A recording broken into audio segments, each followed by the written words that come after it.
We've spoken to the blue side. Let's speak to the red side. Labour has said Jeremy Hunt's tax cuts will not remotely compensate for hikes already put in place. It comes after the Chancellor cut the national insurance paid by employees from 12% to 10%. This takes effect in January. Joining us now, Nick Thomas-Symonds, Shadow Minister without portfolio, live from Westminster. Good afternoon to you. I mean, there was quite a lot in there. They're always tricky affairs, never the most exciting way to spend 45 minutes. I think I speak for everybody on that, but they are important, of course. Financial statements, lots of rises for pensioners, for the disabled, tax cuts for people paying national insurance, trebles all round, Shadow Minister. Would you agree?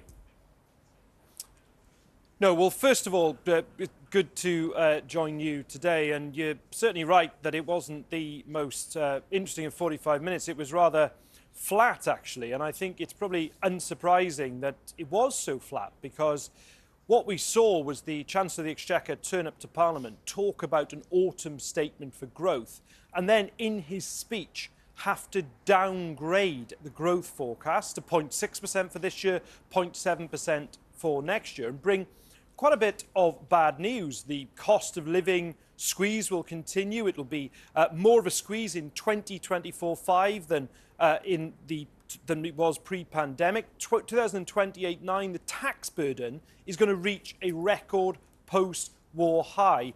And the bits of money the Chancellor has attempted to give back to people today by no means make up for the real hit that people have suffered in the pocket over the course of this Parliament.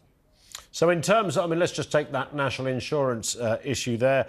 Cut from 12% to 10%. That takes effect in January. If we were sitting here under a Labour government, bearing in mind everything you've just said, would I be fair to assume you would have gone further? You would have cut taxes more than we've just heard from the Chancellor? Listen, we certainly want to, as a Labour government, grow the economy in order to be able to reduce the tax burden on working people. But would you cut taxes? Because that's the point of discussion right now, isn't it? You would cut taxes. Of course we... So they've gone 10%. What would Labour's be? 8%? 9%? No, hang on.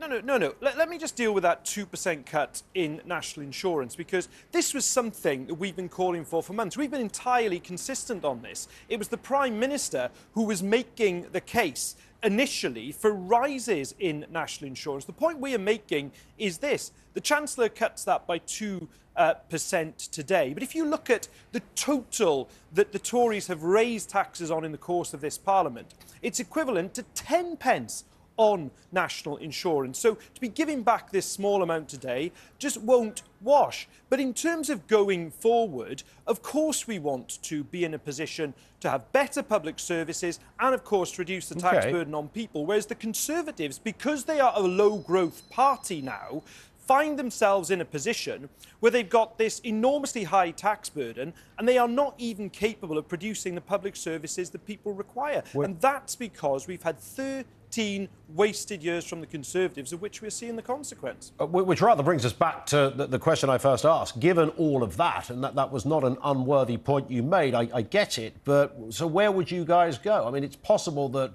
in about half an hour's time, you people are going to be running the government, so it'd be nice to know. Bearing in mind there's quite a lot of voter disquiet out there, as you might have heard from some of our texters and tweeters. If that's how Jeremy Hunt is going to cut taxes, what would you cut them to? No, I understand that, but of course I'm not going to go through each and every year, and I'm sure you wouldn't expect let's just go for national insurance. It was 12%, it's now going to be 10%.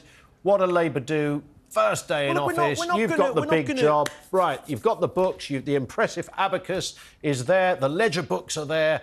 What do you cut it to, Mr Thomas-Symonds? Well, firstly, we're not going to... We will accept the cut that the Conservatives have put forward today, because it's something we've been calling for some time.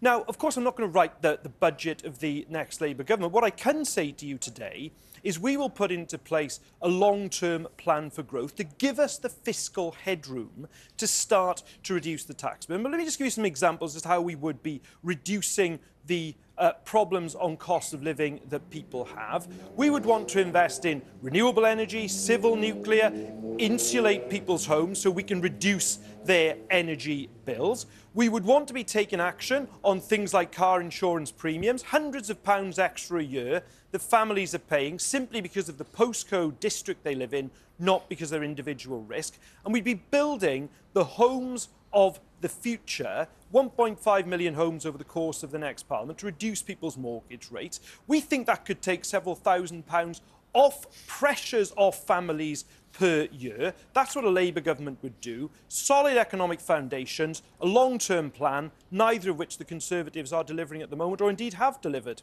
OK, final question.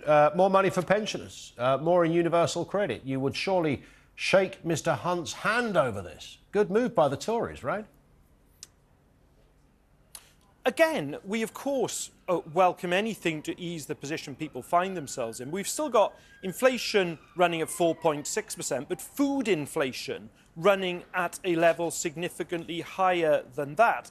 And for the Conservatives today to try and seek people's gratitude or seek a round of applause for these measures after the pressures that they have put on family finances in recent years is, for me, really just a bit rich, and I think the public will see through it.